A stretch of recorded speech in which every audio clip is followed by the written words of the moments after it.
कन्याकुमारी में प्रधानमंत्री मोदी ध्यान साधना में लीन हो चुके हैं। 45 घंटे के ध्यान में प्रधानमंत्री मोदी अन्न ग्रहण नहीं करेंगे और जानकारी के मुताबिक शाम 6:45 पर प्रधानमंत्री ध्यान मुद्रा में बैठे हैं और 45 घंटे पीएम ध्यान में ही रहेंगे। लेकिन पीएम के ध्यान पर देश में सियासी तूफान आ गया है। वैसे में कन्याकुमारी में ध्यान में लीन है पीएम मोदी का 45 घंटे का ध्यान होने वाला है। विवेकानंद शिला में ध्यान में लीन है पीएम मोदी और ध्यान के वक्त अन्न ग्रहण नहीं करेंगे पीएम मोदी। 1 जून तक आपको बताएं कि ध्यान लगाएंगे पीएम मोदी और 45 घंटे जब तक वो ध्यान में है तब तक अन्न भी नहीं ग्रहण करने वाले हैं। और इसी को लेकर अब सियासी पारा हाई हो गया है। ध्यान के वक्त अन्न ग्रहण नहीं करेंगे। विवेकानंद शिला में ध्यान में इस वक्त पीएम मोदी लीन है और आपको बताएं कि 1 जून तक अब ध्यान लगाने वाले हैं पीएम मोदी। तो कन्याकुमारी में पीएम मोदी कल शाम पहुंचे थे, जहां पर भगवती अम्मा के दर्शन पूजन करने के बाद, आशीर्वाद लेने के बाद विवेकानंद शिला में वो ध्यान में लीन हो गए थे और अगले 45 घंटे का ये ध्यान होने वाला है और ध्यान के वक्त अन्न ग्रहण नहीं करेंगे, यानी कि अगले 45 घंटे तक पीएम मोदी अन्न ग्रहण नहीं करने वाले हैं और 1 जून तक यहां पर ध्यान लगाने वाले हैं पीएम मोदी। देखिए, एक्सक्लूसिव तस्वीरें भी हम आपको दिखा रहे हैं। भगवती अम्मन मंदिर में पूजा अर्चना की थी, आशीर्वाद लिया था और उसके बाद साधना में पीएम मोदी लीन हो गए। देखिए, 2 तस्वीरें, भगवती अम्मन मंदिर की तस्वीरें हम आपको दिखा रहे हैं, जहां पर पीएम मोदी ने पहले पूजा अर्चना की, उसके बाद आशीर्वाद लिया और वहीं दूसरी तस्वीर विवेकानंद शिला की, जहां पर उसके बाद पीएम मोदी पहुंचे और साधना में लीन हो गए। आपको बताएं कि 1 जून तक यहां पर ध्यान लगाने वाले हैं पीएम मोदी, जिसके चलते ध्यान के वक्त अन्न भी नहीं ग्रहण करेंगे पीएम मोदी।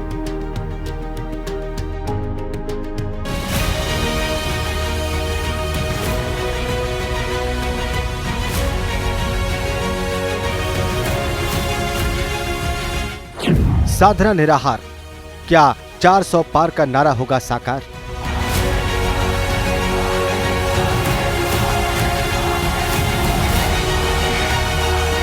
कन्याकुमारी में पीएम मोदी साधना में लीन हो चुके हैं।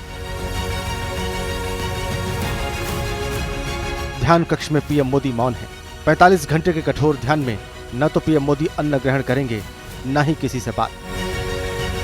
कठोर साधना में प्रधानमंत्री जरूरत पड़ने पर पहले केवल नींबू पानी का सेवन करेंगे।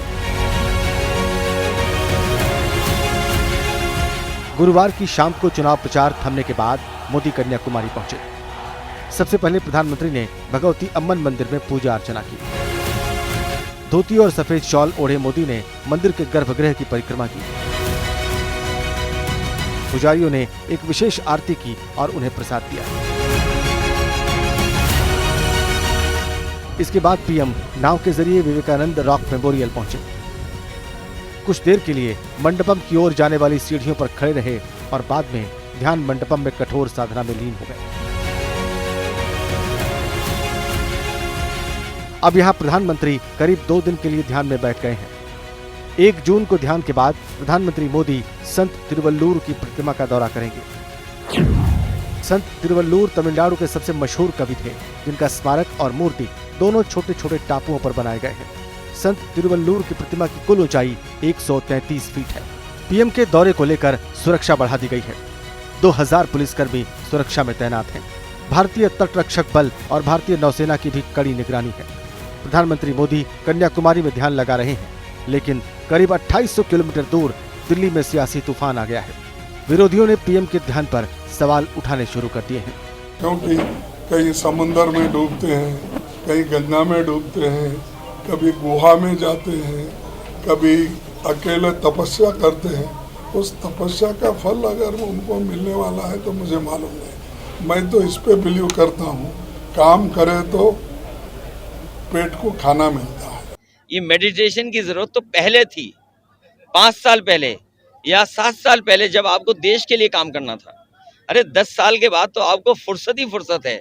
आप जितना चाहोगे उतनी मेडिटेशन कर लोगे। और दूसरा, वहाँ तो भारत की सीमा खत्म हो जाती है, उसके बाद तो आगे पानी पानी है, पता नहीं कहाँ चले जाएंगे उसके आगे।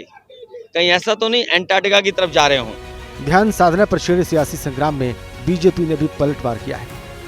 बीजेपी ने सवाल उठाया है कि अगर साधना में लीन है मोदी तो परेशान क्यों है विरोधी।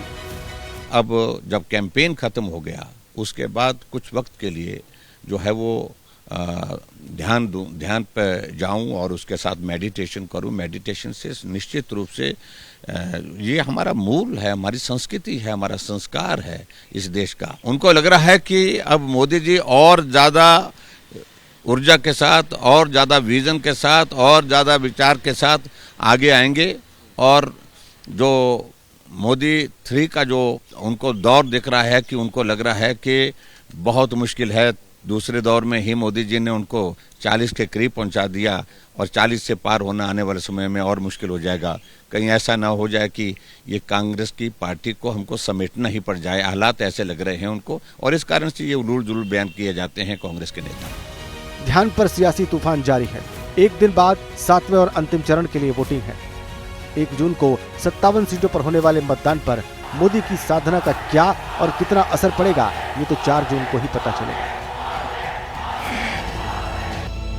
कन्याकुमारी से अभिषेक उपाध्याय हमारे साथ जुड़े हुए हैं। अभिषेक, पहले तो वहां पर तस्वीरें दिखाइए और साथ ही ये बताइए कि पीएम मोदी इस वक्त ध्यान में लीन है, लेकिन इसको लेकर सियासी पारा क्यों चढ़ गया है, घमासान क्यों शुरू हो गया है? हर्षा, सुबह का समय है कन्याकुमारी में और कन्याकुमारी में हम जिस जगह पे खड़े हैं, कन्याकुमारी की देखिए विशेषता ये कि यहाँ पर हिंद महासागर, अरब सागर, बंगाल की खाड़ी, इन तीनों का मिलन है। और ठीक यहाँ पर आपको दिखाई पड़ेगा ये विवेकानंद रॉक मेमोरियल है, संत तिरुवल्लुवर की प्रतिमा है और उसके ठीक बगल में ये रॉक मेमोरियल है जहाँ ध्यान मंडपम में प्रधानमंत्री मोदी की साधना यहाँ पर चल रही है। इसका सांस्कृतिक महत्व है, इसका आध्यात्मिक महत्व और इसका राजनीतिक महत्व भी। यही जो विवेकानंद शिला ये दिखाई दे रही है, यहीं पर साल 1892 में स्वामी विवेकानंद ने यहाँ पर 3 दिन की साधना की थी। तो एक वो परंपरा भी चली आ रही है और यहाँ जब उस साधना के क्रम में प्रधानमंत्री नरेंद्र मोदी यहाँ पर बैठे हुए हैं, देखिए निराहार साधना कर रहे हैं, जरूरत पड़ने पर सिर्फ नींबू पानी पिएंगे। तो इसका जो असर है, इसका असर देश के तमाम हिस्सों में जाने की उम्मीद इसलिए है क्योंकि भारत की जो जमीन है वो आध्यात्मिकता की जमीन है। भारत की जो मानस चेतना है उस मानस चेतना में आध्यात्मिकता और धार्मिकता के बीज हैं। इसीलिए विपक्ष को इस बात की चिंता है कि जो 57 सीटों पर मतदान हो रहा है वहां पर इसका असर जाएगा। वहां पर वोटर्स को लगेगा कि उनकी जो परंपराएं हैं, जो शाश्वत, जो अनहद परंपराएं हैं, उन्हीं का पालन प्रधानमंत्री यहाँ पर कर रहे हैं। तो उस परंपरा से वो अपने आप को उनके लिए जोड़ना और भी ज़्यादा आसान होगा और भी ज़्यादा उनके लिए आकर्षक होगा। यही विपक्ष की चिंता है, यही विपक्ष की समस्या है और इसीलिए वो इस मुद्दे को तूल दे रहा है। लेकिन दूसरा अगर हम पहलू देखें तो यहाँ पर ये ध्यान मंडपम है, यहाँ पर एक साल 1970 से लेके आज तक ये ध्यान और दर्शन की परंपरा चली आ रही है। उसी परंपरा को प्रधानमंत्री मोदी यहाँ पर आगे बढ़ा रहे हैं और ये पहली बार नहीं है। 2014, 2019 और 2024 तीनों बार हमने देखा कि वो प्रचार खत्म होने के बाद वो ध्यान साधना के लिए जाते हैं। ये उसी परंपरा की एक कड़ी है और जब जब वो गए हैं विपक्ष ने शोर मचाया है। क्योंकि मैंने जैसे आपको कहा कि भारत की जो सियासी व्यवस्था है, भारतीय जो सामाजिक संरचना है, उसमें धार्मिकता और आध्यात्मिकता के बीज सन्निहित हैं। तो वो चिंता विपक्ष की बढ़ा रहा है कि इसका असर उन लोगों की मानस चेतना पर क्या जाएगा जिनकी यहाँ पर श्रद्धा है, जो स्वामी विवेकानंद की परंपरा के अनुयायी हैं, जिन्हें की भारतीयता की संस्कृति की जो झांकियां और प्रतीक हैं वो अपनी ओर आकर्षित करते हैं, वो इससे प्रभावित हो सकते हैं। यही विपक्ष की सबसे बड़ी चिंता है। हर्षा। अभिषेक, हमने देखा किस तरीके से पीएम मोदी साल दर साल जाते हैं ध्यान लगाने, लेकिन अभी जैसे कि हमने सुना विरोधी ने उनके धर्म को लेकर भी सवाल खड़े करना शुरू कर दिया है।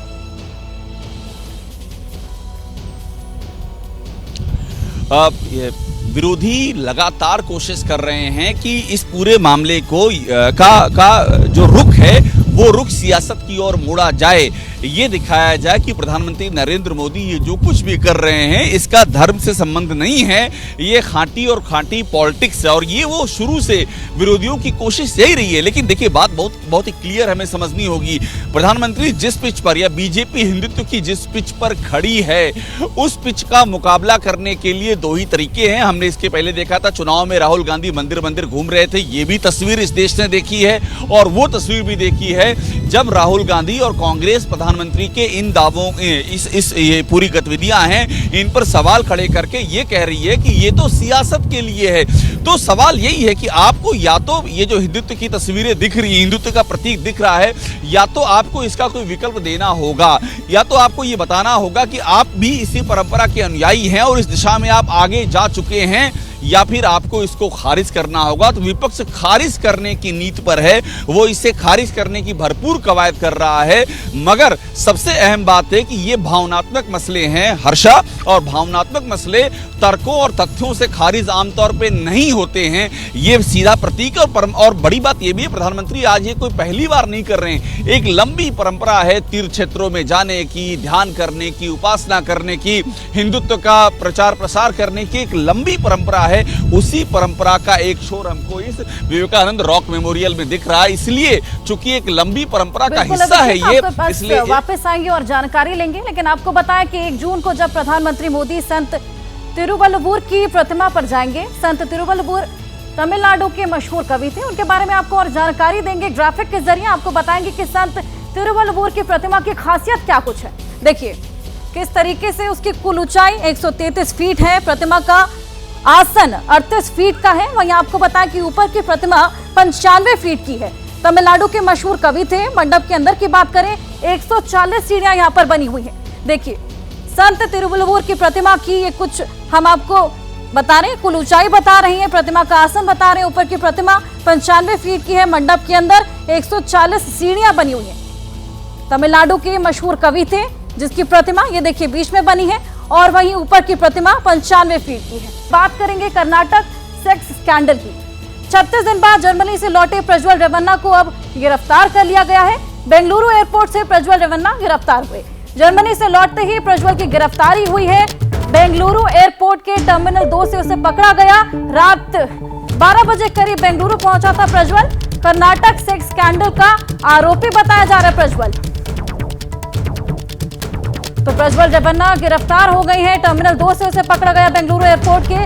रात 12:54 पर बेंगलुरु से प्रज्वल को पकड़ा गया था।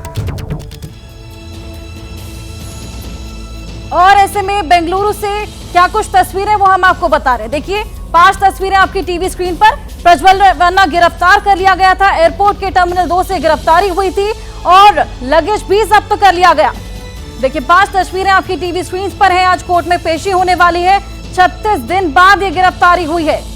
तो देखिए 5 तस्वीरें आपकी टीवी स्क्रीन पर, किस तरीके से गिरफ्तारी हुई और सामान भी जब्त कर लिया गया। आशीष बेंगलुरु से हमारे साथ जुड़े हैं, उनसे और जानकारी लेंगे। आशीष, शुरुआती जांच में क्या कुछ निकलकर सामने आया है?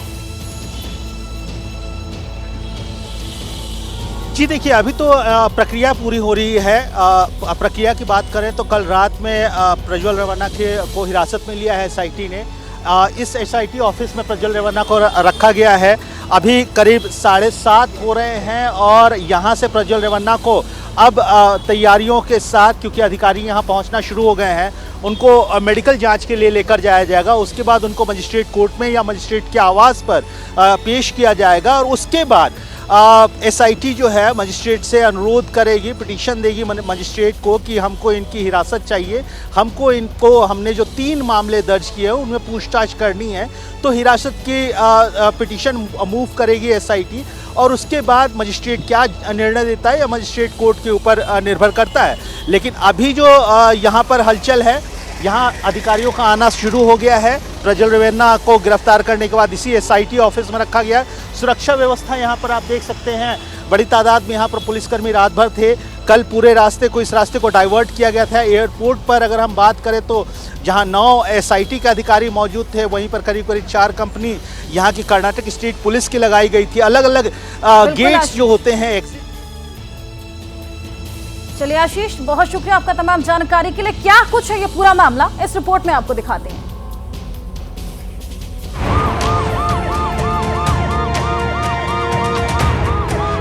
कर्नाटक सेक्स स्कैंडल के 36 दिनों बाद एसआईटी की गिरफ्त में प्रज्वल रेवन्ना। 26 अप्रैल को जैसे ही कर्नाटक में बड़े सेक्स स्कैंडल की खबर सामने आई तो देश की सियासत में भूचाल आ गया है।